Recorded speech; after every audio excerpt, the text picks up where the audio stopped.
Hello, কি খবর সবার? কি অবস্থা? আমার অবস্থা হচ্ছে এই যে সকাল সকাল চলে এসেছি এয়ারপোর্টে। হ্যাঁ, তোমাদের অনেকের কাছেই হয়তো জায়গাটা খুবই পরিচিত, কিন্তু আমার কাছে সম্পূর্ণই নতুন। এই যে আমার ছোট্ট গোলুমলু, ওর জন্যই আমার আরও একটা ইচ্ছা একটু সকাল সকালে পূরণ হয়ে গেল। এই যে চললাম গুটি গুটি পায়ে একটা সুন্দর মুহূর্ত ক্যাপচার করার জন্য একসাথে। আর এই দেখো, ও বাড়িতে সবসময় প্লেন, ট্রেন এগুলো খুব দেখে, কিন্তু হ্যাঁ, এটা আমার জন্য ফার্স্ট টাইম হলেও ওর জন্য মোটেও ফার্স্ট টাইম ছিল না। তাও ও খুব সুন্দরভাবে জিনিসটা এক্সপ্লোর করছিল। আমরা খাবারের জন্য অপেক্ষা করছিলাম, আর দেখো ও কত মজা করছে। ও আসলে বাইরে থাকলে খুব ভালো থাকে, নতুন নতুন জিনিস দেখলেও খুব মজা পায়। অপেক্ষার অবসান ঘটিয়ে খাবার তো চলে এলো, এবার খেতে হবে। আচ্ছা, খেতে খেতে এখানে একটা মজার কাহিনী হয়েছিল। সেটা হচ্ছে আমাদের বাবাই সস খেতে খুব পছন্দ করে, যদিও ওকে সবসময় অতিরিক্ত দেওয়া হয় না, তবু যখন সামনে পায় তখন তো খেতে চাই, কারণ ওটা ওর পছন্দ। এখন হয়েছে ওর সামনে যেহেতু সসটা রাখা, দিদি জামাইবাবু বা আমি যখন ওর সামনে থেকে সসটা নিচ্ছিলাম, ও শুধু বলছিল নেই নেই নেই নেই, মানে আছে ঠিকই কিন্তু তোমরা নিও না, সেজন্য ও নেই নেই বলছিল। এই দেখো, ও কিন্তু এইভাবে ট্রলির উপর বসে যেতে খুব মজা পাচ্ছিল। তারপর আবারও আমরা চলে যাচ্ছিলাম আমাদের গেট নাম্বারে, বাসের জন্য অপেক্ষা করছিলাম। আর এই দেখো, এখানেও এসে সে গাড়ি দেখছে। ও গাড়ি দেখতে কিন্তু খুবই ভালোবাসে, যেটা আমি আগেও বলেছি। ওর মামা ওকে সবসময় ডিস্টার্ব করে।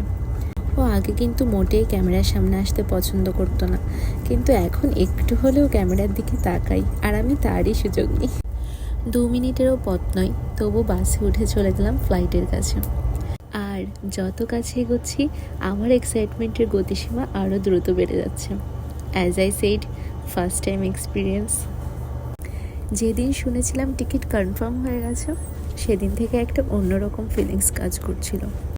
মেঘেদের দেশে ঘুরতে যাব, দূর থেকে পুরো শহরটা দেখতে কেমন লাগে সেটা দেখব। সব কিছু মিলে আমি এই জার্নিটার জন্য অনেক এক্সাইটেড ছিলাম। মেঘ বলেছে যাব যাব, রাত বলেছে যাই, সাগর বলে কুল মিলেছে, আমি তো আর নাই। আচ্ছা, তোমরা এবার দেখো পুরো জার্নির টাইমটুকু বাবাই কি করেছে।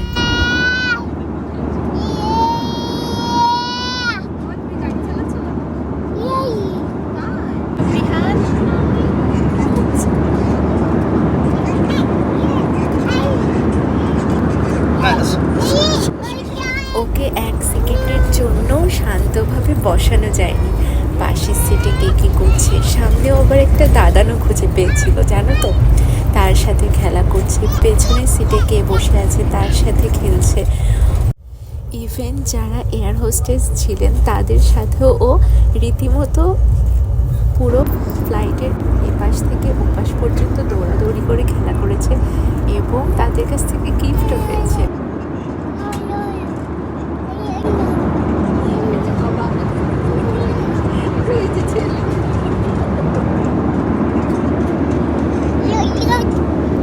পুরো ফ্লাইটের টাইম ওকে একটা মিনিটও সিটে ঠিকঠাক করে বসানো যায়নি, একবার এখানে একবার ওখানে।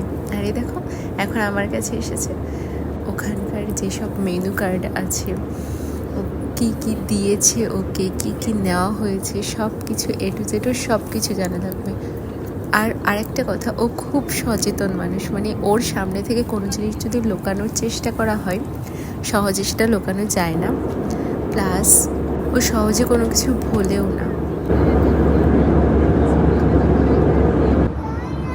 এই দেখো, বলতে বলতেই চলে এসেছে। ফ্লাইটের প্রথম থেকে শেষ পর্যন্ত যারা ছিল সবাই বুঝে গেছে যে প্লেনের ভেতরে এমন একটা বাচ্চা আছে। ইভেন সবাই ওর সাথে, মোটামুটি সবাই ওর সাথে খুব খেলা করেছে, বিশেষ করে সামনের সিটের মানুষজন আর পেছনের সিটের মানুষজন, অলসো পাশের সিটের মানুষজন।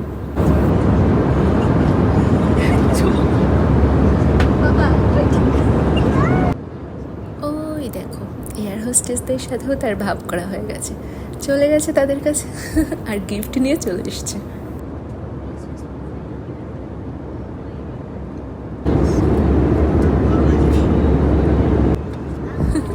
ওর মুখের ভাব কায়দা দেখেছো?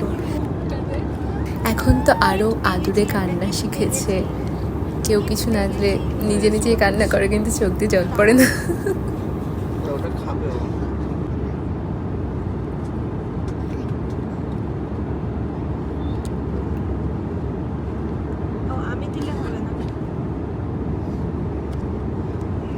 দেখেছো, ওকে এবার খাইয়ে দিলেও খাবে না, ও নিজে নিজে খাবে।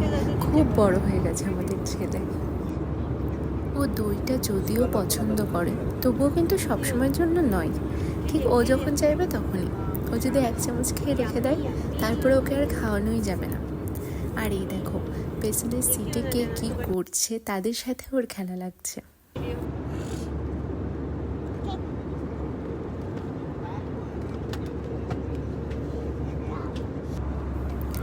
আর এদিকে শুরু হয়ে গেল ছেলে মা মামামের খুনসুটি।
যেহেতু আমি প্রথমবার প্লেনে উঠেছিলাম, তো উইন্ডো সিটটা দিদির দখলে থাকলেও ও আমার জন্য কিন্তু ছেড়ে দিয়েছিল।